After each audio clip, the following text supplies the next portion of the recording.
Hello there, Qckslvrslash, and today our video comes to us from Plasma Houston, and they're driving the Tier 9 Soviet destroyer, the Tashkent, and we have jumped into action. And part of the reason for this was, as you can see, the map didn't load and I was trying to sort that out before I started recording. The bonus is, we get to come into him slaughtering that Akatsuki, making quick work of one of the 3 enemy destroyers.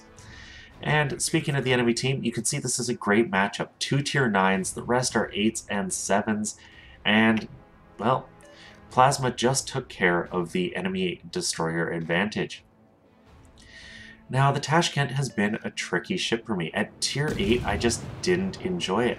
I find it's a little better at tier 9 because of some of the minor changes to it. But getting into the ship straight out of the Kiev was small, compact, and deadly, and the Tashkent was none of those things. It was bigger, not as maneuverable, and I just felt like I got myself killed in it a lot. So hopefully that's something Plasma doesn't do in this match, because, well, no one wants to see you die quickly. And one of the big advantages, I'd say, to the Tashkent at this tier is that it has 3 torpedo launchers. Something I can't think of any others that do. And what that means is you can spread your torpedoes around and really steer targets in, but why use torpedoes when you have guns that can pump citadels into cruisers if they're gonna get that close to you? And that is definitely something these Russian destroyers really do excel at, and that is using their guns.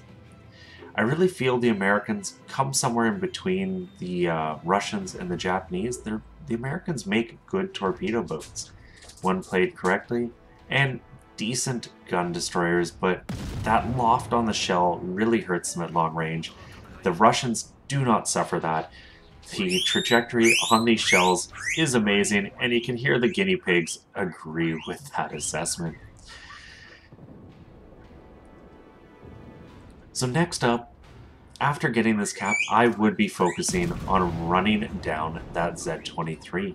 And the simple fact is, it's the other Tier 9 destroyer on this enemy team.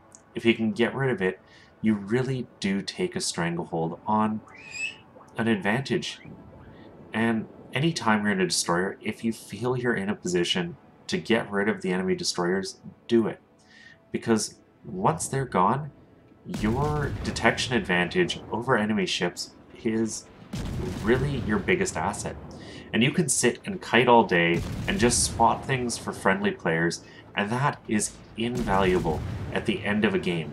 If it's 2-on-3 or so, and you've got a DD and a cruiser, you really can come back from that just by the cruiser playing smart and using hard cover, and the destroyer flanking and keeping things spotted.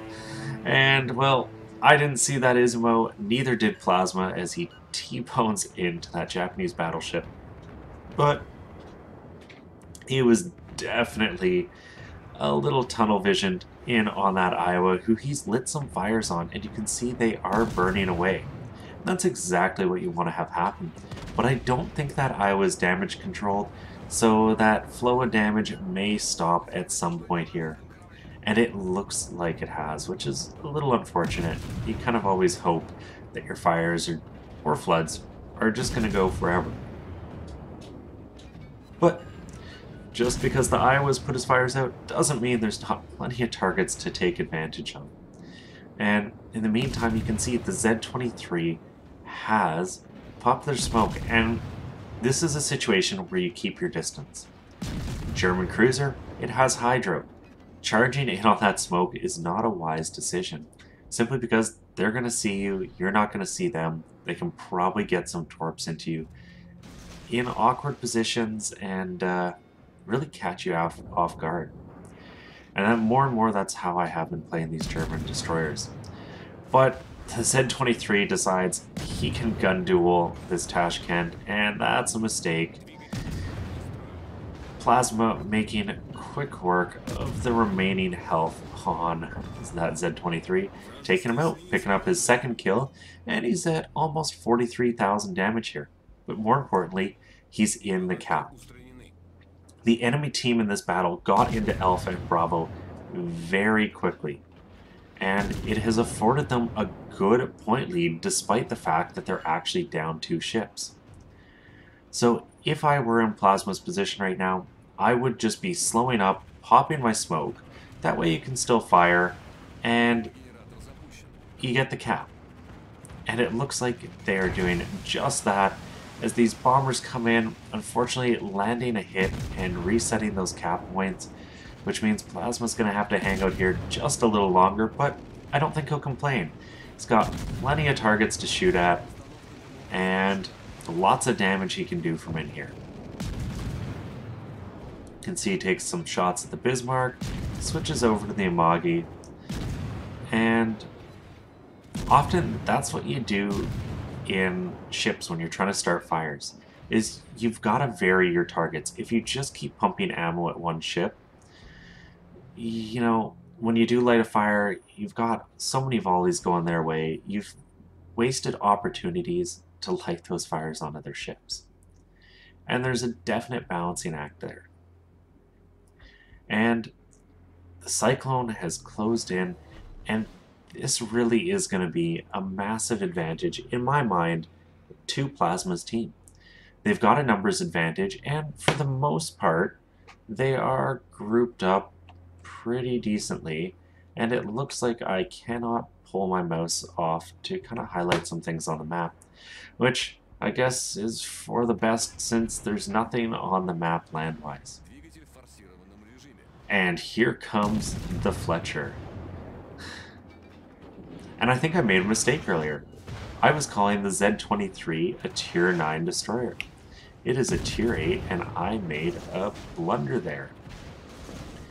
Speaking about how get rid of the other Tier 9 destroyer gives yourself a unique advantage. Well, it's not even a Tier 9 destroyer, the Fletcher is.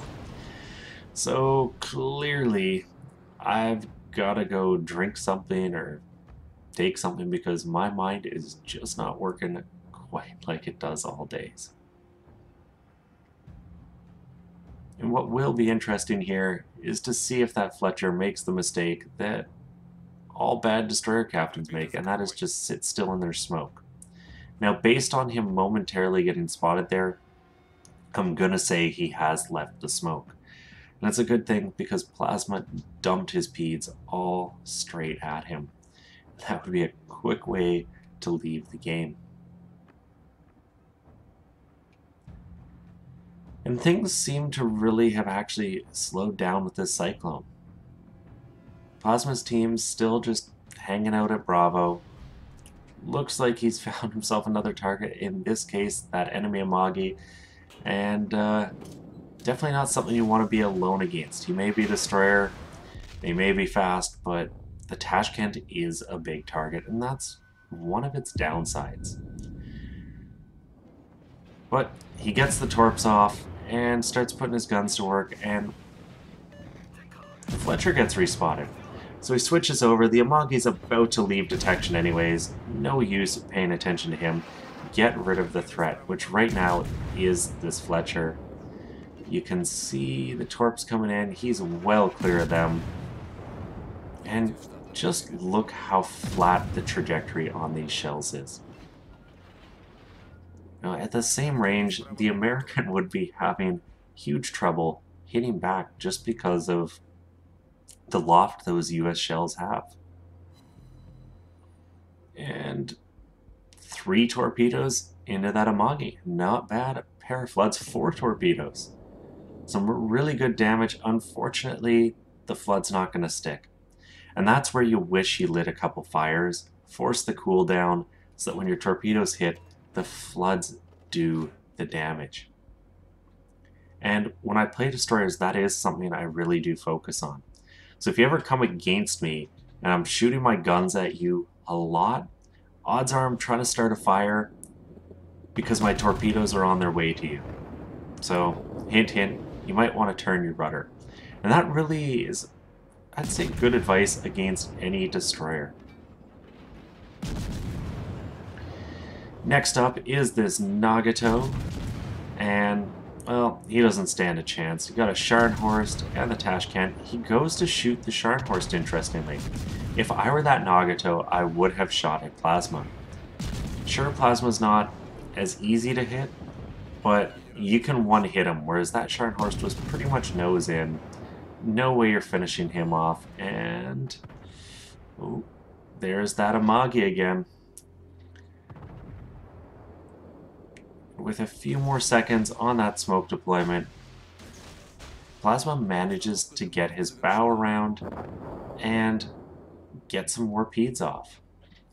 And this is definitely the time, just put those guns to work, and already it's looking like those torpedoes are going to miss. He put them all pretty much down the same bearing, and I'm not sure that's the best strategy. In this case, really just because with the Scharnhorst there on low health, you kind of expect that the Amagi is going to push the point, going to turn in hard, and that's exactly what the Amagi's done. So all those torpedoes miss, and now it's a waiting game. You can see Plasma knows that. He's got his engines going. He is trying to get out of here. Because that Amagi could have vigilance, and if he does, at 3 kilometers, you're gonna hard spot him even if he's in the smoke. So the best thing Plasma can do here is just try to light a fire, and unfortunately he does not manage to before he bites the bullet. Luckily, his team's doing a pretty decent job mopping up the enemies.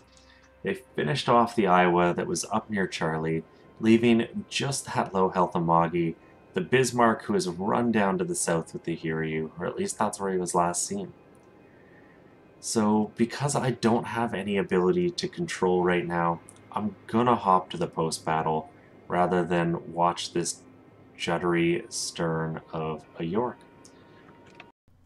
And it was more than a little unfortunate Plasma got taken out when he did. A few more seconds and he would have had more torpedoes. But the decision to leave the smoke was the correct one in my view, simply because that Amagi was going to hit hard detection range, at which point you're a sitting duck. Doesn't mean the game wasn't good. 224,000 credits, 3,300 experience, Confederate First Blood, just shy of 115,000 damage, 156 shells, 4 torpedoes, shot down a plane, only 2 kills, but really did work down that Amagi and did some good damage to a number of ships, and a good chunk of that is with the fires that Plasma was setting and those citadels that he was pumping into that Otago at the start of the game, which really shows off one of the things these destroyers can do well. And I know I've been ambushed by them in cruisers and played like an idiot sitting side on, and they've just pumped me full of damage, wiping me out quickly. Top of the team, 2,203 experience. Well earned, well played. A little unfortunate that I couldn't control the replay controls, and it just seems that they're going downhill with each patch. I pray Wargaming spends some time, addresses the replay system, and really makes it smooth to operate, because I would love to be able to do a little more with the replay system. Anyways, thank you Plasma Houston for sending this one in. I enjoyed watching it. I hope you guys did as well. If you did, please consider leaving a thumbs up or subscribing to the channel. And as always, I'm Qckslvrslash, and I'll have another one for you guys later.